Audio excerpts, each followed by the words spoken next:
안녕하세요. 미국 주식 탐험가 꿀베리입니다. 오늘은 거래량이 많고 최근 많이 오른 레드와이어를 분석해 보겠습니다. 미국 뉴욕 증권거래소에 상장된 종목으로 티커는 RDW입니다. 레드와이어는 한마디로 우주와 군사 드론, 두 마리 토끼를 동시에 잡는 회사입니다. 위성 안에 들어가는 센서, 안테나, 태양 전지판 같은 핵심 부품을 만들고 동시에 실제 전장에서 쓰이는 군용 드론도 만듭니다. 트럼프 대통령이 추진하는 골든돔이라는 미사일 방어 프로그램에도 이름을 올린 회사입니다. 현재 주가는 $14 16센트, 수주 잔고는 4억 9,810만 달러로 사상 최고치를 기록 중이고 올해 1분기 매출 성장률은 57.9%입니다. 숫자들이 꽤 강렬하죠. 하나씩 뜯어보겠습니다. 투자 전에 긍정적인 면과 부정적인 면을 동시에 살펴보는 게 중요합니다. 긍정적인 면부터 보겠습니다. 1분기 매출이 작년 같은 기간보다 57.9% 늘었습니다.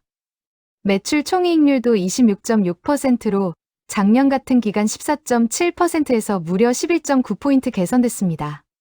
수주 잔고는 역대 최고인 4억 9,800만 달러, 북투빌 비율은 1.92입니다.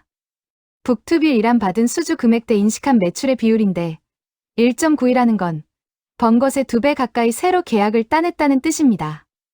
파이프라인이 아주 빠르게 차고 있다는 신호입니다. 부정적인 면도 봐야 합니다. 순손실이 7,650만 달러입니다. 주당 순손실 0.40달러는 애널리스트 예상치 0.15달러 손실보다 훨씬 컸습니다. 엣지 오토노미 인수 관련 주식 보상 비용이 4,670만 달러라는 일회성 비용 때문이지만 숫자 자체가 크다는 건 사실입니다. 한 줄 요약입니다. 수주 파이프라인은 폭발적으로 성장하고 있지만 그 수주가 실제 이익으로 얼마나 빠르게 전환되느냐가 이 종목의 핵심 질문입니다. 레드와이어는 크게 두 개의 사업 부문으로 나뉩니다. 우주 세그먼트와 국방 테크 세그먼트입니다. 우주 세그먼트는 위성 부품을 만드는 사업입니다. 위성이 방향을 알려면 별을 보는 스타 트래커가 필요하고 전력을 공급받으려면 태양 전지판이 필요합니다. 우주정거장에서 실험을 하려면 미세중력 실험 장치가 필요하고요. 이런 핵심 부품들을 레드와이어가 만들어서 납품합니다. 올해 1분기 우주 세그먼트 매출은 5,270만 달러입니다. 국방 테크 세그먼트는 엣지 오토노미 인수 이후 새로 생긴 부문입니다. 엣지 오토노미는 스토커라는 군용 드론을 만드는 회사입니다. 미 육군, 해군, 해병대에 납품하고 있고 7개국에 이미 100대 이상 납품했습니다. 1분기 국방 테크 매출은 4,430만 달러입니다. 고객은 국가 안보 47%, 상업 32%, 민간 22%로 구성됩니다. 미국뿐 아니라 유럽에서도 41.6%를 벌어옵니다. 유럽에서도 상당한 비중을 차지한다는 점이 다른 방산주와 차별화되는 부분입니다. 레드와이어가 속한 시장에는 크고 작은 경쟁자들이 있습니다. 가장 자주 비교되는 게 로켓랩입니다. 로켓랩은 발사체와 우주선을 만드는 회사인데 주가 대비 매출 비율인 PS가 53배입니다. 레드와이어는 4.6배입니다. 같은 우주 테마지만 밸류에이션 차이가 10배가 넘습니다. 레드와이어가 방산과 우주를 동시에 하는 통합형이라 순수 우주 발사체 회사보다 낮게 평가받는 면이 있습니다. 드론 경쟁사로는 에어로바이러먼트가 있습니다. 소형 드론 시장 선도 기업이지만 우주 부문은 없습니다. 대형 방산사인 L3 해리스나 노스롭 그루먼은 전자전, 우주 시스템, 방산 전반을 다루는 거대 기업입니다. 레드와이어는 이들과 경쟁하는 것이 아니라 같은 계약 체계에서 더 빠르고 민첩하게 납품하는 중소 전문 기업으로 포지셔닝되어 있습니다. 레드와이어의 차별점은 우주 부품과 군용 드론을 동시에 보유한 유일한 소형 중형 순수 플레이라는 겁니다. 대형 방산사보다 집중도가 높고 순수 우주 기업보다 밸류에이션이 낮습니다. 거시경제 환경을 먼저 짚고 넘어가겠습니다. 현재 미국 기준금리는 3.5%에서 3.75% 사이입니다. 4월 28일 연준이 동결을 결정했는데 투표 결과가 8대4로 내부 의견이 갈렸습니다. 달러 인덱스는 99.3으로 이란 분쟁 여파로 달러가 강세를 보이고 있습니다. 이게 레드와이어에는 어떤 의미일까요? 긍정적인 쪽부터 말씀드리겠습니다. 미국 우주군 예산이 2026 회계연도에 399억 달러입니다. 작년 288억 달러에서 38%나 늘었습니다.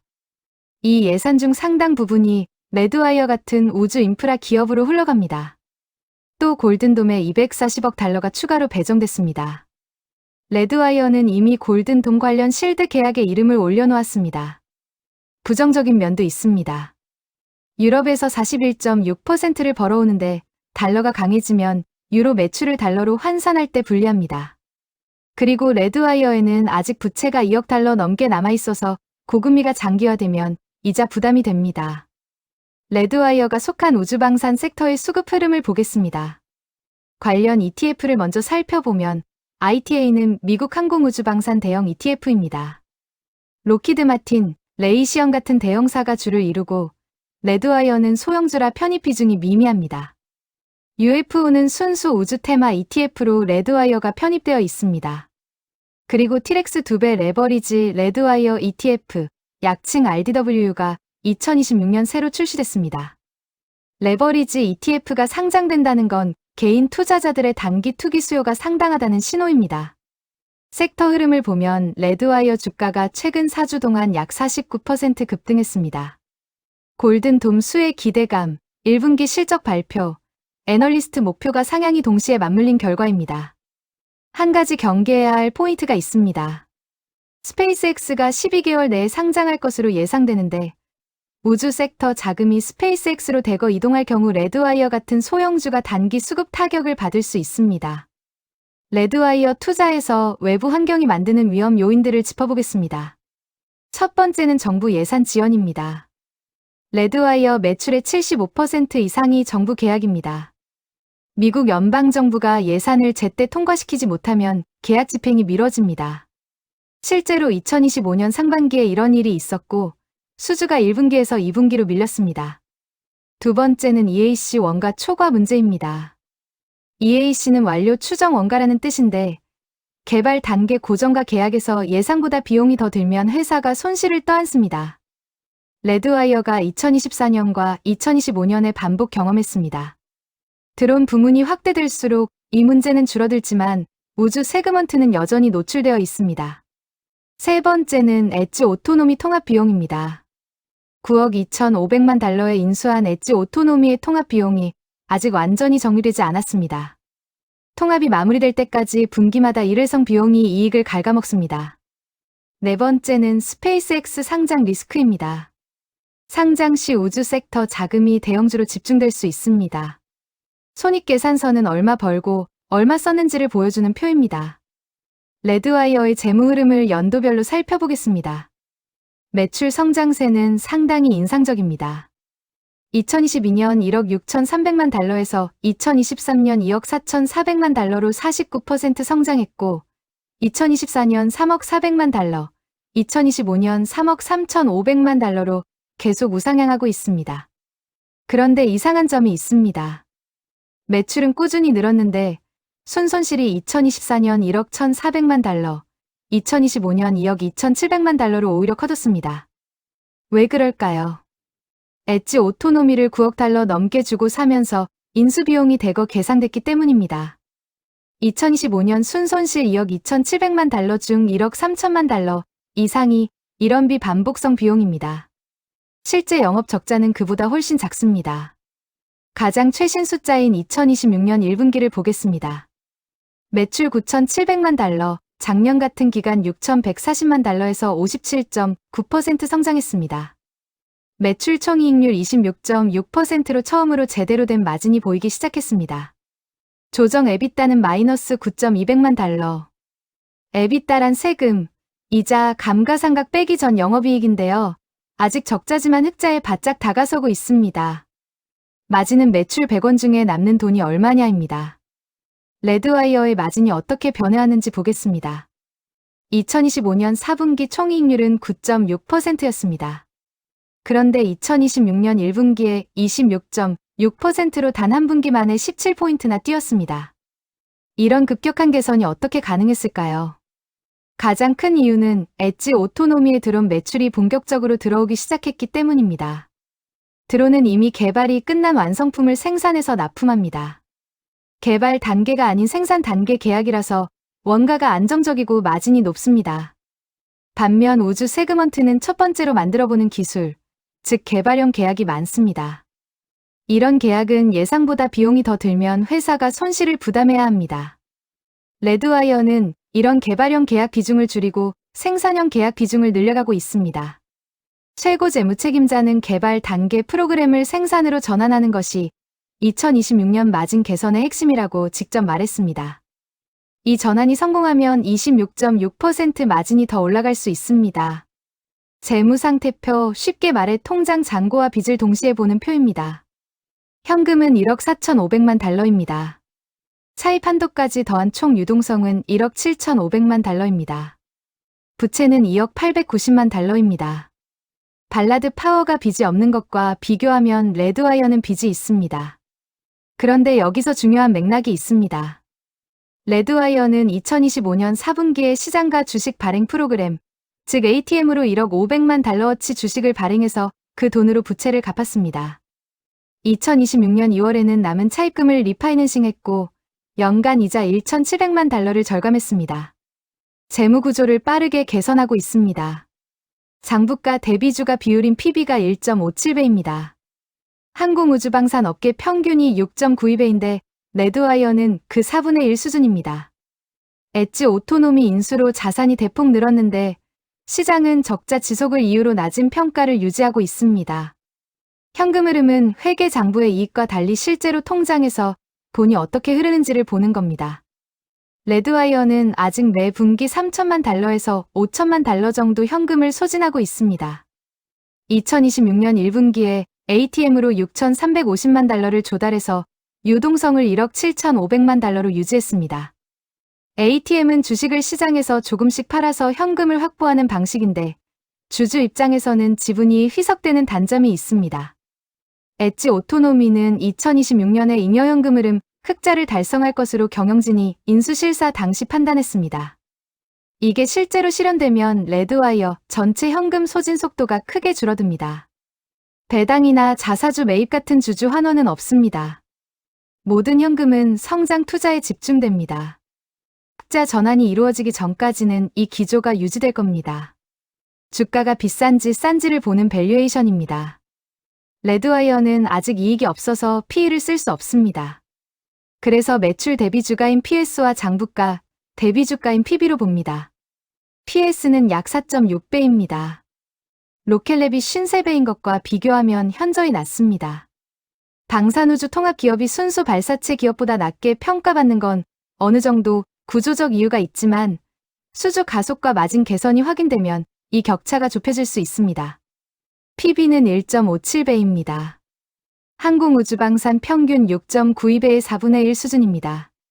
자산 대부분이 엣지 오토노미 인수로 늘어난 무형자산인데 시장은 이 자산에 할인을 적용하고 있습니다. 현재 시가총액은 약 27억 달러입니다. 2026년 매출 가이던스 중간값인 4억 7,500만 달러 기준으로 PS는 5.7배 수준입니다. 에비타 흑자 전환이 되면 멀티플이 재평가될 수 있습니다. HC 웨일라이트가 목표가 22달러를 제시한 근거가 여기에 있습니다. 가장 최근 공식 실적은 2026년 5월 6일에 발표된 2026년 1분기 결과입니다. 매출 9,700만 달러, 57.9% 성장. 매출 총이익률 26.6%, 전년 동기 대비 11.9포인트 개선. 수주 잔고 4억 9,810만 달러로 사상 최고치. 이 세 가지가 이번 실적의 하이라이트입니다. 세그먼트별로 보면 우주 부문 5,270만 달러, 국방 테크 부문 4,430만 달러입니다. 국방 테크 부문에서 엣지 오토노미 기여분이 3,640만 달러인데 이게 전체 매출 성장의 핵심 드라이버입니다. 반면 주당 순손실 0.40달러는 예상치 0.15달러보다 크게 나빠서 실망을 줬습니다. 일일성 주식 보상 비용 4,670만 달러가 포함된 영향입니다. 결과 발표 당일 주가가 3.84% 빠졌지만 이후 수주 관련 뉴스가 이어지면서 급반등했습니다.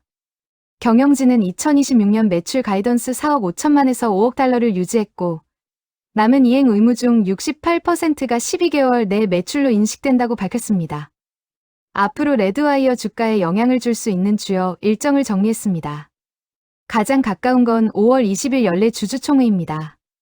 이사회 구성과 경영진 보상을 결의하는 자리인데 특별한 이슈가 없으면 주가 영향은 제한적입니다. 6월 16일과 17일에는 연준 회의가 있습니다. 새 의장 월시가 처음 이끄는 회의입니다.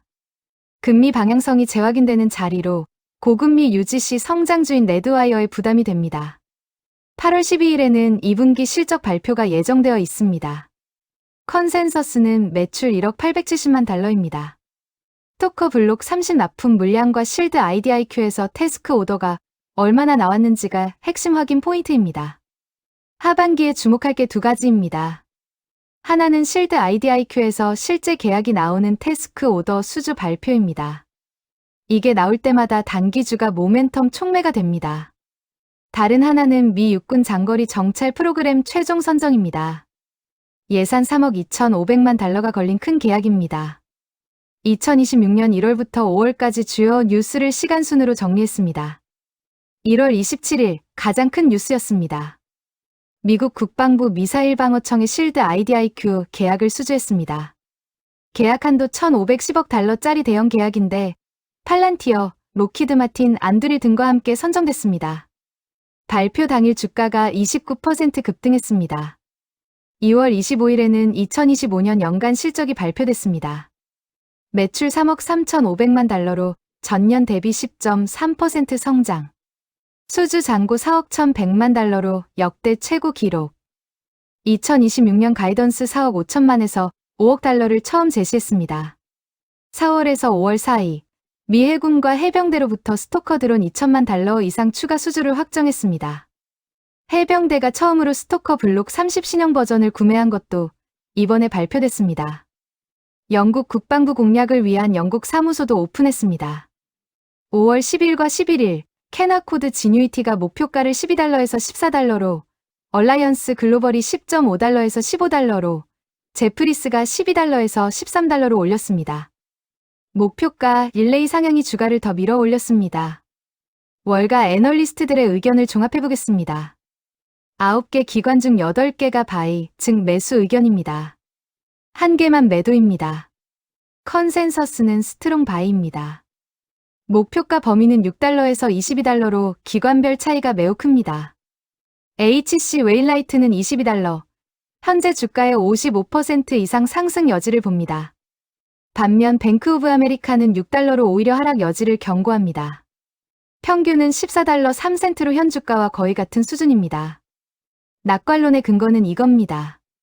수주 잔고가 폭발적으로 늘고 있고 매출이 빠르게 성장 중이며 마진 개선 궤도에 올라서 있다는 것입니다. 게다가 골든돔, 우주군 예산 증가 같은 정책 수혜가 강력합니다. 비관론의 근거는 반대입니다. EPS 미스 반복 적자 지속, ATM 희석 우려, EAC 손실 재발 가능성이 문제라는 겁니다. 현재 주가가 평균 목표가와 거의 같다는 건 현 시점에서 추가 상승하려면 새로운 실적 촉매, 즉 대형 수주 발표나 에비타 흑자 전환 같은 뉴스가 필요하다는 의미입니다. 내부자 거래 현황입니다. 레드와이어는 발라드 파워와 달리 대주주 지분 대규모 매각 이슈가 없습니다. 창업자이자 최고 경영자인 피터 칸니토는 대규모 현금 매도 공시가 없습니다. 스톡옵션 행사는 있었지만 회사에 대한 신뢰를 직접적으로 저버리는 매도 행위는 확인되지 않았습니다. 주목할 것은 ATM 프로그램입니다. 2025년 하반기에서 2026년 1분기 사이 총 6,350만 달러어치 주식을 시장에서 발행했습니다. 이건 경영진이 파는 게 아니라 회사 자체가 자금을 조달하는 겁니다. 부채를 갚고 운영 자금을 확보하는 목적이라 이해할 수 있지만 주주 입장에서는 지분이 희석된다는 점을 인지해야 합니다. 기관 투자자들은 최근 레드와이어에 대한 관심을 늘리고 있습니다. 얼라이언스 글로벌처럼 신규 커버리지를 시작하는 기관도 나왔습니다. 소형주에서 중형주로 성장하는 과정에서 기관 자금이 유입되는 패턴이 보입니다. 기술적 분석입니다. 먼저 차트를 보겠습니다. 2025년 11월 21일 최저 4.87달러에서 2026년 5월 14일 최고 14.60달러까지 약 200% 상승했습니다. 6개월도 안 되는 기간에 3배가 된 겁니다. 흐름을 구간별로 나눠보겠습니다. 2025년 8월에서 11월은 전반적인 하락 구간이었습니다. 10달러에서 시작해 4.87달러까지 밀렸습니다. 투자자들의 실망이 쌓이는 시기였습니다. 반전은 11월 말부터 시작됐습니다. 주가가 바닥을 다지면서 거래량이 조금씩 살아났습니다. 2026년 1월 27일 골든돔 실드 계약 수주 발표와 함께 거래량이 폭발했고 주가가 단기에 30% 가까이 뛰었습니다. 이게 첫 번째 정화입니다. 두 번째 급등은 4월 하순에서 5월 초입니다. 1분기 실적 발표 전후로 들어온 추가 수주 뉴스가 연이어 나오면서 9달러대에서 14달러대까지 올라왔습니다. 이 구간에서 이동평균선들이 모두 수렴의 위로 뚫으면서 골든크로스가 발생했습니다. RSI는 69.63으로 70 바로 아래에 있습니다. 70을 넘으면 과매수 구간으로 봅니다. 추가 호재 없이는 차익 실현 매도가 나올 수 있는 수준입니다. MACD는 양전환을 유지하고 있어 상승 추세 자체는 아직 살아있습니다. RMI는 73.42로 모멘텀은 여전히 강하지만 역시 고정권 수준입니다. 거래량 지표를 보면 특징적인 부분이 있습니다. 5월 5일과 6일 1분기 실적 발표 전후에 평소의 3배가 넘는 거래량이 터졌습니다. 이렇게 거래량을 동반한 상승은 단순 개인 투자자만의 움직임이 아니라 기관 자금이 진입했을 가능성을 시사합니다. 지지 구간으로는 13달러 중반, 그 아래는 12달러 초반을 눈여겨볼 만합니다. 이 구간에서 거래량을 동반한 반등이 나오면 다음 상승의 발판이 될 수 있습니다. 반대로 12달러를 깨고 내려간다면 추세 전환 신호로 봐야 합니다. 공매도는 주식을 빌려서 팔고 나중에 주가가 떨어지면 싸게 사서 갚는 방식입니다. 공매도가 많으면 하락에 베팅하는 세력이 많다는 뜻이고 급등 시에는 이들이 강제로 사들여야 하는 숏스퀴즈가 발생할 수 있습니다. 레드와이어의 공매도 주식 수는 약 2,748만 주입니다. 유통 주식의 14.08%입니다. 발라드 파워의 7.9%보다 2배 높은 수준입니다. 중간에서 약간 높은 수준으로 공매도 세력이 상당히 존재한다는 의미입니다. 커버 일수는 0.691입니다. 레드와이어 거래량이 워낙 많아서 공매도 세력이 포지션을 빠르게 청산할 수 있습니다. 이 말은 숏스퀴즈 강도가 크지 않을 수 있다는 뜻입니다. 실제로 최근 급등이 있었음에도 공매도 세력이 계속 포지션을 유지하고 있다는 의미이기도 합니다. 다크풀 비율은 27.78%로 발라드 파워의 38.9%보다 낮습니다. 장외 거래 비중이 낮다는 건 거래가 비교적 투명하게 공개 시장에서 이루어지고 있다는 의미입니다. 14%라는 숏 비율은 무시하기에는 높은 수준입니다. 주가가 계속 오르면 공매도 세력의 청산 수요가 추가 상승을 밀어올릴 수 있지만 반대로 악재가 나오면 공매도 진영이 빠르게 늘어날 수도 있습니다. 투자 전에 반드시 알아야 할 위험 요인들입니다. 솔직하게 하나씩 짚겠습니다. 첫 번째 위험은 EPS가 매 분기 예상치를 크게 하회한다는 점입니다. 1분기 EPS 마이너스 0.40달러, 예상치 마이너스 0.15달러. 컨센서스의 3배에 가까운 손실입니다. 일회성이라고 해도 이게 반복되면 투자자 신뢰가 흔들립니다. 두 번째는 수익성 전환 시기가 불확실하다는 점입니다. 조정 EBITDA 흑자 전환 시점이 언제가 될지 경영진도 정확히 제시하지 못하고 있습니다. 이게 해결되기 전까지 주가 재평가는 제한적입니다. 세 번째는 ATM 프로그램 희석 리스크입니다. 필요하면 또 주식을 발행해서 현금을 조달할 수 있습니다. 주당 가치가 계속 희석될 수 있습니다. 네 번째는 정부 계약 지연입니다. 매출의 75% 이상이 정부 계약인데 미국 연방정부 예산이 제때 통과 안 되거나 정책이 바뀌면 타격이 큽니다. 실드 같은 대형 EDIQ도 실제 태스크 오더로 이어지지 않으면 수주 잔고가 허수가 됩니다. 다섯 번째는 EAC 원가 초과 반복입니다. 우주 개발형 계약에서 비용이 예상을 초과하면 손실을 회사가 부담합니다. 2024년과 2025년에 반복됐습니다. 드론 비중이 높아지면서 희석되고 있지만 우주 부문은 여전히 이 위험에 노출되어 있습니다. 강점, 약점, 기회, 위험 4가지 관점으로 레드와이어를 정리해보겠습니다. 강점입니다. 골든돔 실드 계약과 안드로메다 IDIQ라는 2개의 대형 방산 계약을 동시에 보유하고 있습니다. 수주 잔고 5억 달러 근접의 북투빌 1.9이라는 강력한 수주 모멘텀. 우주와 드론을 동시에 보유한 통합 플랫폼이라는 차별점. 유동성 1억 7,500만 달러 확보와 부채 구조 개선 완료. 약점입니다. 창사 이후 흑자를 낸 적이 없습니다. EPS 컨센서스를 매 분기 크게 하회합니다. 엣지 오토노미 통합 비용 부담이 지속 중입니다. 우주 개발 계약의 EAC 손실 구조가 반복되고 있습니다. ATM으로 지속적인 주주의석이 발생합니다. 기회입니다. 미국 우주군 예산 2026년 38% 폭증. 골든돔 240억 달러 추가 배정. 나토 동맹국들이 국내 총생산의 5%를 국방에 쓰기로 합의해 유럽 방산 수요 폭발 예상. 스토커 드론의 업그레이드 사이클과 LSA 신형 태양 전지판 상업 위성 시장 확장. 개발형에서 생산형 계약으로 전환 가속. 위협입니다. 미국 정부 셧다운과 예산 지연 반복 위험. 스페이스X 상장 시 소형 우주주 자금 이탈 가능. 에어로바이러먼트 등 드론 경쟁 심화. 추가 EAC 손실 발생 시 신뢰도 타격. 이상으로 레드와이어 코퍼레이션 분석을 마치겠습니다. 우주 부품과 군용 드론이라는 두 개의 엔진을 동시에 달고 달리는 회사입니다. 골든돔, 안드로메다, 스토커 드론 추가 수주까지 이야기 자체는 정말 강력합니다. 수주 잔고 5억 달러 근접의 북투빌 1.92 숫자만 보면 파이프라인이 터질 것 같습니다. 다만 그 파이프라인이 실제 이익으로 전환되는 속도가 아직 느립니다. 매분기 EPS 미스, 반복되는 일회성 비용, ATM 희석까지 기대와 현실 사이의 간극이 아직 존재합니다. 이 간극이 좁혀지는 속도를 지켜보는 게 이 종목을 보는 핵심입니다. 오늘 영상이 도움이 되셨다면 좋아요와 구독 부탁드립니다. 구독하시면 다음 종목 분석도 놓치지 않고 받아보실 수 있습니다. 다음에 분석해드렸으면 하는 종목 있으시면 댓글로 알려주세요. 그럼 다음 영상에서 다시 뵙겠습니다. 감사합니다.